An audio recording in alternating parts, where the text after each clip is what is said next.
All right. What's going on, everybody? Welcome on back to the Cinema Lords podcast. This is short number 7. I'm coming to you guys again, all by myself, all by my lonesome. Starting to become the norm lately, but I'm happy to announce that I have the next draft episode on the calendar. I think it's going to be the second week of May. Me and 3 of my buddies are going to be doing a sports movie draft, so I'm really looking forward to that.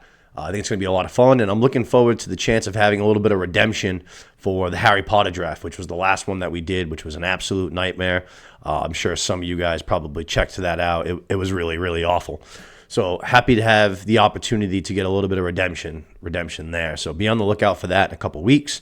It's going to be a good time. For today, I have 3 movie reviews I'm going to be doing with you guys. But before we dive into that, I, as always, want to say thank you to Kirk Minahan for allowing this episode of the podcast to go up on the KMS network.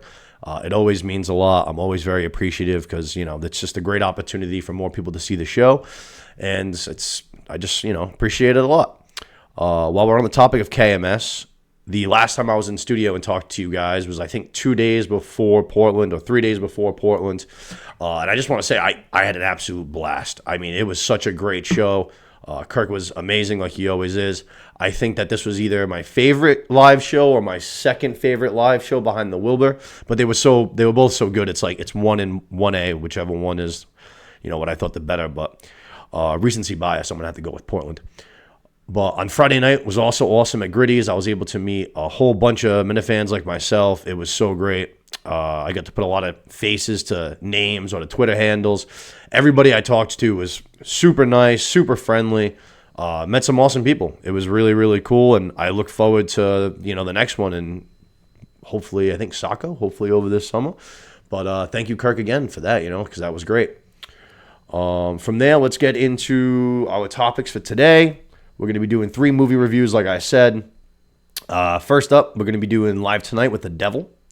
We're going to be doing Civil War, and then we're going to be doing Monkey Man as well. 3 movies that are all pretty different in vibe. We got a possession horror movie, and then we got like a war drama, and then we have like a fight action movie. So three very different vibes here. I'm going to start off with the one that I liked the least, which was Live Tonight with the Devil. This is the newest addition to the possession horror genre, and I had some expectations going into this movie because the reviews that I had seen were really good. I do like David Dastmalchian, who did a great job in this. He was awesome. He's been everywhere lately, it seems. He was in Oppenheimer. He's been in both Dunes. He was in Ant-Man and Ant-Man 2. He was in the Suicide Squad. He was in Prisoners a while back. So he's got a good repertoire. Good rapport. But lately, it seems like he's been doing a lot of work. So that's good to see. And he was really great in this movie. He was definitely the best part. I liked the premise of the general concept of the movie. A old school late night talk show going awry. It reminded me of the opening scene from Nope, which I kept expecting that movie to go back to at some point, and it obviously never really did. So it was kind of nice to almost have this be something to what I was envisioning when I saw that opening scene of that movie. So I enjoyed all of that. I did like the way that they bounced back from black and white to color when they were going from like the TV show footage to the behind the scene footage. I thought that was a nice way of contrasting it. But from there, I honestly, that's pretty much all I did like about the movie. I was not a big fan of this one at all. I thought that it lacked in scares big time. I mean, this is a horror movie. It's possession horror. I thought that there was a big time lack of scares. They were few and far in between, and even the ones that you got, they really weren't anything special. The movie in general is really slow to start. It takes a while to get going, and then even once it does get going, it never really finds its stride. It is kind of slow. I did find it to be a bit of a snooze fest. I also did find it to be longer than the runtime. It was like 90 minutes, but it felt, closer to 2 hours. The closing climax I thought was pretty meh. I didn't think it looked all that great, which obviously I think was part of the point because the show is supposed to take place in the 70s. But it didn't look that great. I just didn't enjoy it too from a story standpoint. I thought that they really had something with this Lily character that could have been really great. her initial introduction, I feel like, is so good, and she is so creepy with just like the general stares that she does into the camera, and it felt like it was setting up for a big payoff, and to me it just never really happened. I hated that. I felt like we got not enough of her, and then we got so much of the magician, who's basically just trying to call everybody out for their tricks and how they do them. That guy, I felt like, had so much screen time, was in the movie so much, and I thought his character sucked. Like, he just did, it was just the same trick. It was just like, yeah, we get it. We know what you're doing. You don't believe any of this is real. Like, we get it. You're a magician. But it was just, I don't know. I felt like they beat it to death. He was basically in the movie for the entire thing. That first guy, like the people who talks to dead people and shit like that, that part was okay, I guess. But even that was still, the whole movie to me was just lackluster. Like I said, I liked the concept, and I thought it could have been a pretty damn good movie. I think there is a good movie here. I think it fell flat. I think there's a lot left on the bone. It's just something I don't think I'm ever going to come back to. Honestly, it's something that I don't even think I'm really going to remember. I bet you in a couple of months even, I'll forget that I even watched this until I like pull out my phone and Google it, and I'm like, oh yeah, I remember that movie now. It was wildly, wildly mediocre. I doubt I'll ever come back to it. It's definitely nothing. It definitely did nothing new in the possession horror game, which at this point I feel like is getting tougher and tougher to do. I think that's why Conjuring was such a success of whatever it was now, like 15 years ago, which is crazy. But obviously that movie was so good and did so much for the genre that it's created this massive universe where you have the Annabelles and the nuns, and I think there's another one too, but I can't even remember all of them. I can't even keep them all straight. But it is tough, I feel like, to do something new and creative and original in this genre. And I liked, like I said, I liked the concept of the late night talk show and it going awry and it being televised and it being a live studio audience that's kind of stuck in there and not knowing what's real and what's not. There, like I said, there is something here that could have been a good movie. This just wasn't it for me. And it's something that I wasn't surprised the critics ate it up. I think it's got like a 97 from critics on Tomatoes, because it to me, as soon as I saw it, even though like critics actually tend to not like horror movies for the most, I mean, not for the most part, but obviously they like the bangers, Hereditary and all that shit. But for the most part, I feel like they're tough on horror movies, because obviously there is a big corny factor in a lot of them. But this, they ate right up, and I wasn't surprised by it just because it was a creative, original, new thing that they did, and that's something that they're usually all over. So, but just wasn't really for me. If you're a big fan of horror, I mean, then go check it out. Otherwise, that's one that I would pass on if you haven't seen it. But I'd be curious to know other people's thoughts, if they found it scary and if they just kind of enjoyed the movie as a whole. I was intrigued for a while, but the longer it took for things to happen, the more and more I kind of found myself just falling out of the movie as a whole. But yeah, you know what I mean? Hats off to David Dastmalchian. Like I said at the top, he was really great. Now let's get to a movie that I did like a lot. I really, really enjoyed Civil War, which I just saw is #1 at the box office for 3 straight weeks. It's already a top 5 earner for A24, who's obviously put out nothing but bangers, basically. It seems like they're going to start to be doing more big budget pictures. This was kind of like that first one, and it seems like it's doing pretty well, so I'm sure that that's going to be something that they're going to try to do more of. Maybe not like the $100 million budgets, but bigger than what they've been doing to this point. But I thought this movie did a lot of things, like, very, very, very well. I liked the different point of view for this movie. We've seen plenty of war movies over the years. They're all from the soldier's point of view. We've seen that. This was a nice, creative way, following like one of these war journalists, where you can still experience those action-packed war scenes where it's really intense and really chaotic. But now you're just watching it from a different standpoint. But it's not like they're not right in the thick of the action, because they sure as shit are. They're like right in there, basically mixing it up with the soldiers. And you'll see throughout the entire movie, the soldiers put such a high priority on making sure to keep these journalists safe, these photographers safe. And that's because you have to imagine it in this scenario, when you have a civil war in this country, propaganda is going to be massive. You know what I mean? It's going to be one side constantly trying to sway Americans on the other side that they're on the wrong side. Look at what, your people are doing, whether it's the Texas, California side. Look at what you guys are doing. They're fucking killing people in the street. They're torturing people. They're fucking whatever else. You shouldn't be supporting them. Come support us, and vice versa.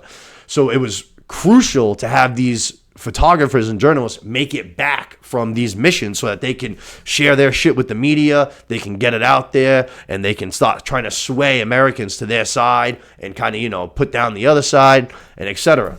So I thought that was cool. I thought that made total sense. If there was to be a civil war in this country, I thought that really added up. I thought it made sense, and I liked it. I thought that, again, that did a lot of great things. Well, the sound work, I think, was something that really, really stood out to me in this movie. There's a few different scenes that were already really, really, really good scenes. And what they did, like what the route they took with the sound, only made it better. There's a few, say, scenes that'll be, dead quiet. And then you have that pop of that explosion. And because of the way the silence and the eeriness and the tension that it builds, when that pop happens, it's oh shit. And sometimes it's the opposite. Sometimes you're in a chaotic situation and then you have, an explosion and you get that ringing and it's all quiet and it puts you in the same position as the character that you're watching. You know what I mean? You that's what you're imagining that their ears are sounding like. That's what you're hearing. And I saw this in IMAX, so that always really helps with all those speakers. This was a really good one for IMAX. If you haven't seen it and you're interested in it, or if you want to see it a second time, I would definitely suggest going to see it in IMAX because it was really good on the super big screen, and the sound was just that much better. But that was all really, really good. I thought that Kirsten Dunst is someone who's been in Hollywood for forever. Jumanji and fucking Bring It On and everything else. Obviously, Mary Jane Watson. I've never had an opinion on Kirsten Dunst. I've never liked her. I've never disliked her. She's just Kirsten Dunst. She's just there. I really liked her in this movie. I thought she did a great job, and I thought it was a role completely different from anything that she's ever done before. She was tough, she was hard, you could tell that she had seen a lot and she was traumatized and she had almost been able to turn herself off from that, in her brain.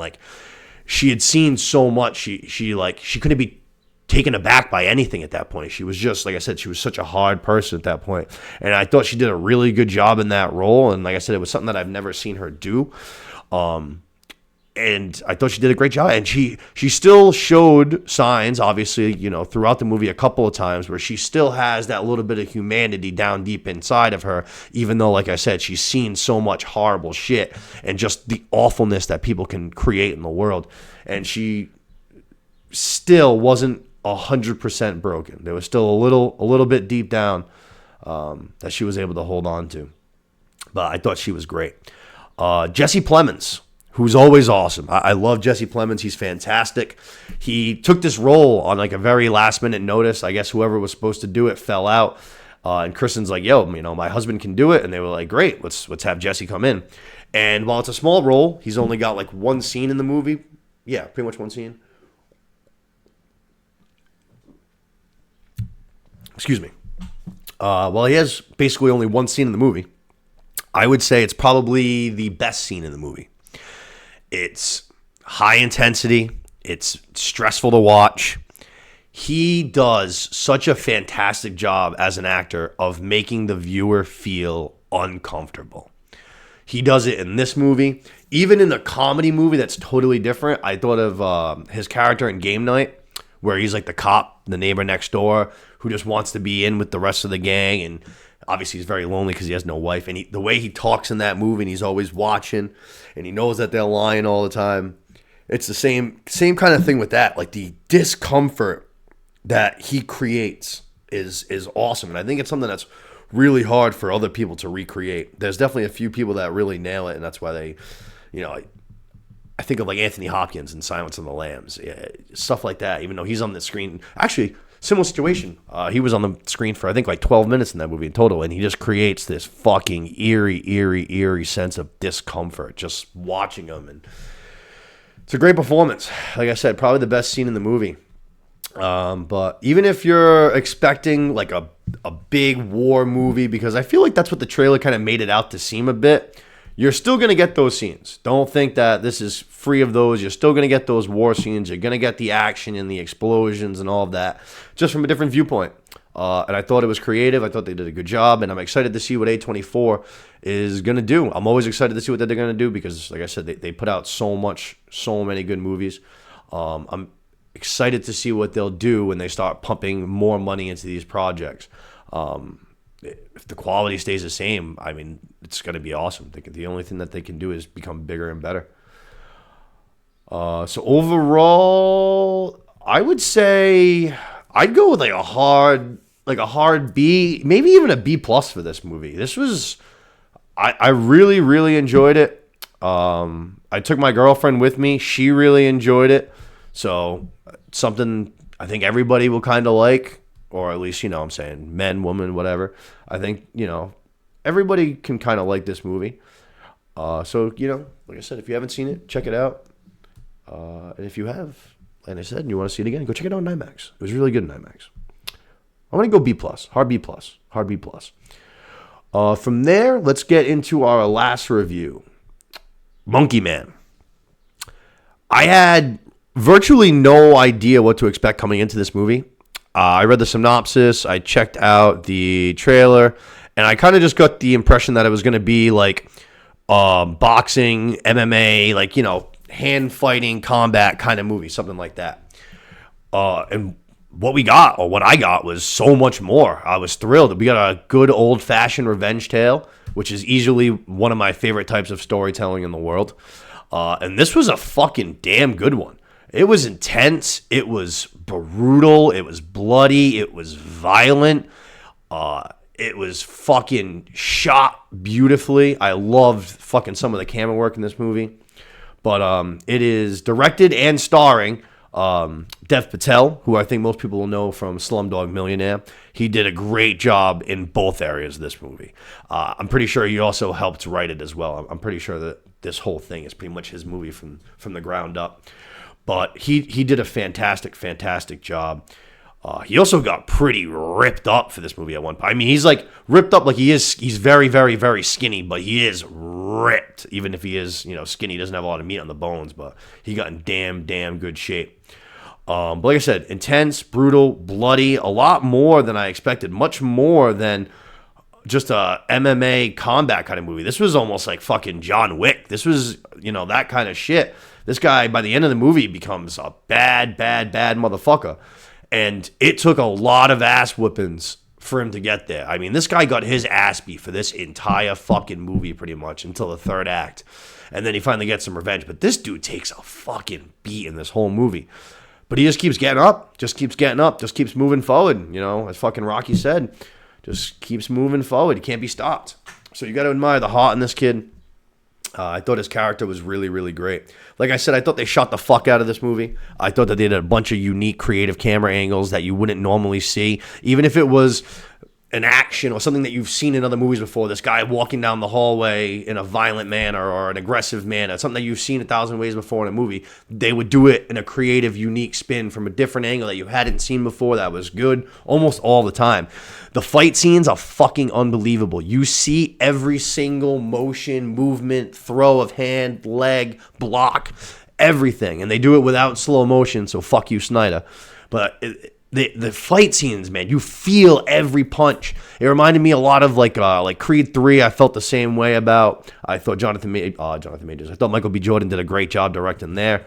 And this reminds me of that. You feel every punch. The fight scenes, especially the bathroom fight scene. I think that's pretty much like the first fight scene of the movie. That one was fucking awesome. As soon as that happened, I was taken aback. Just like, oh shit, is this the kind of movie that we're gonna get here? I was like, this is crazy. And then obviously, like I said, by the end of it, he's going full John Wick. He's fucking these people up. Which the big fight scene towards the end of the movie, not like the solo fight with the man that he's trying to get his revenge on, but the big group fight. The music that they did, the switch up from the slow, soft, poetic kind of music to the intense metal fucking music. I thought that was very cool. I thought it added to the scene that was already awesome.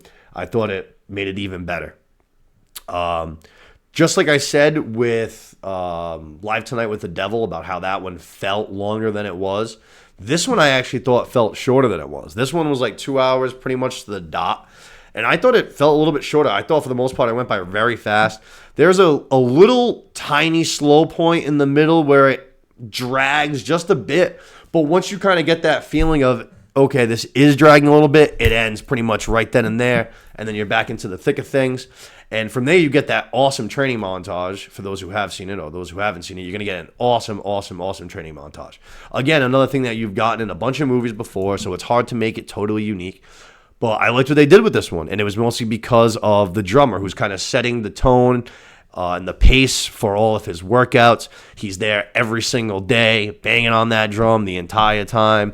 You got the other people in the village that helped heal him. They're all watching. They're cheering him on. You just see him getting more and more ripped, faster and faster, stronger and stronger.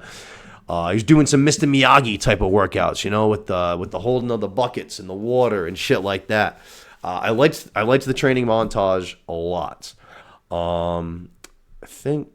There was also, I liked because this movie, like I said, was so intense. It's so brutal. It's depressing at some points because it is it's a very sad story, what he's trying to get revenge for and stuff. So it is a very heavy movie. And there's a couple of times here and there where they will have a joke mixed in. And because you're so not expecting it, it makes it hit that much harder. So there was 1 or 2 times where I really laughed pretty hard, not even so much because of what happened was so funny, but because of I wasn't expecting it. It made that laugh that much better. So I really enjoyed that as well. I think that was pretty much about it. I really don't have much bad to say about this movie at all, to be honest. If I wanted to nitpick like I said with the camera work and how they were very creative and stuff with it, because they were, there's a couple of times where they are a little bit jumpy with the camera. And it's never really during fight scenes, which is the weird thing. I feel like you would assume that's when it is. But it's kind of during other scenes where things get, they'll, very, very, very jumpy. Kind of reminds me of fucking Bohemian Rhapsody, which is one of the worst edited movies I've ever seen in my entire life. Just makes me nauseous just thinking about how many jumps are in that movie. But that's so nitpicky because it only happens maybe 2-3 times tops. Excuse me. But like I said, that's just kind of nitpicky. And then I guess the only other nitpick I can say was, again, the very slight drag in the middle. Otherwise, this movie was fantastic. I fucking loved it. And I didn't know what to expect. So it's always great to not really know what you're in for and to have something really, really awesome.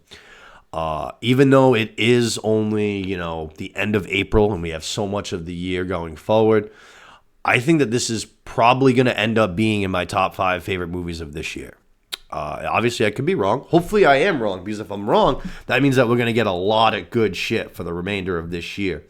But I can definitely see myself putting this in my top 5. It's definitely something I'm going to watch again. I watched it by myself today, actually. I watched both this and Live Tonight with the Devil, before getting in the studio today, just so I could come in here. But it's definitely something I'm going to watch again, probably with some other people at some point, and kind of hopefully with people that haven't seen it yet. I'm like, yo, you're gonna really like this. What's popped down?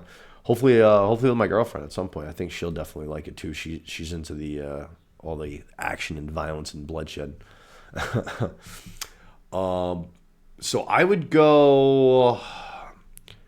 I'll say I don't know if I want to go A or if I want to go A-. It's right on the border there. It's right in that 93 range.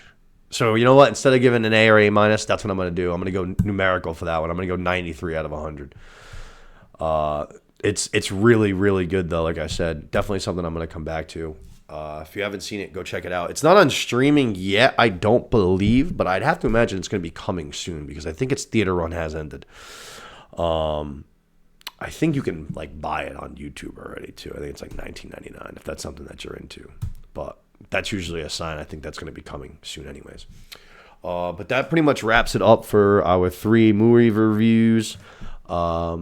trying to think if there's anything else I want to mention real quick. I have checked out Fallout. I think I'm 4 episodes in. I'm loving Fallout. I think it's fantastic. I can't wait to finish it off. And once I do, I'll probably come in here and do a quick 15 minutes and just talk about it. I'm also watching Shogun, which same thing. Shogun is fucking phenomenal. I'm not quite caught up. The finale was yesterday, I believe. I am on episode 5, but it's really, really good. It is a lot of reading, so if you're not a fan of subtitles, this one's probably not for you. But if you're not a simpleton, then check it out because it's really good. It's very good storytelling. When there is action, the action is very good. I love the whole time period. I love the samurais. I love the setting of Japan, and I love it. Shogun's great. Fallout's great. Maybe I can try to hopefully maybe finish the 2 of them at the same time. Then I can pop in here and do 2 shows, the 2 shows at one time in one podcast. That would be pretty cool. So I'll try to do that. The other thing that we just got this week was the official trailer from Deadpool and Wolverine, which I said on Twitter might possibly be my favorite trailer of all time. I thought it was incredible. It was everything that I could have wanted from a trailer. 6 seconds in, when they dropped an F-bomb in a trailer, I was right away taken aback. I was like, yo, I've never seen anyone drop a fuck bomb in a trailer. And to have it be an MCU movie from Disney, all right, this is great. Right out of the gate, we don't have to worry about Kevin Feige fucking around, Disney fucking around. We're going to get Deadpool, the Deadpool that we know. So that was awesome. We got glimpses of Wolverine in his new suit with the old school hair. That was awesome. We got to see a good amount of their banter that we're going to expect to see from the entire movie. That already checked out and looked good to me. A bunch of questions came to mind as I was watching the trailer. You have the huge Ant-Man helmet that gets eaten by the Void, that they turn into either a spaceship or some kind of a space base, some kind of shit like that. But like I said, it's going to get eaten by the Void there that we saw in Loki, so that's crazy. We do see the sorcerer, time circle fucking things that people use to teleport. So it's a matter of, who's going to be making those or who's going to be opening those doors for them. The number of cameos in this movie, I can't wait to see. I think it's going to be ridiculous. I think it's going to be crazy. I'm also excited to see more of the TVA because I was very intrigued by them in the Loki series as well. So Deadpool and Wolverine can't come soon enough. I'm so excited. I also loved the song choice for the trailer. I thought that was great. That was funny. But that movie is going to be fucking fantastic. I'm so excited for it. I'm also excited to see how much money it makes because I have a feeling it's going to make a ton. I think it's definitely going to do Spider-Man No Way Home numbers. I wouldn't even be shocked if it beat Spider-Man No Way Home because you're still going to get some of that vintage from just Hugh Jackman right away from being, from Wolverine. And that this is going to be loaded with a bunch of other people coming back. So I don't see how, it isn't fucking the best time of all time. I think this is going to be the most fun movie we've had in a long time, and I think it's going to blow up. I think it's probably going to make fucking maybe $2 billion, but we'll see. But that pretty much wraps it up for me here today. Did a nice solid half hour. I hope you guys enjoyed the reviews. Like I said, I think the next show I'll be doing will probably be that draft. I think I'm recording it. I think it's, May? Yeah, we're recording Friday, May 10th. So I'll have it up on that weekend at some point. Looking forward to that. That'll probably be the next time I'm in here talking to you guys. But be on the lookout for that. As always, like I said at the top, thank you, Kirk Minahan. Oh my God, thank you, Kirk Minahan. Thank you to the KMS Network. Thank you to any Minifans who checked out this show. I hope you guys enjoyed it. And I'll talk to you all soon. Happy watching.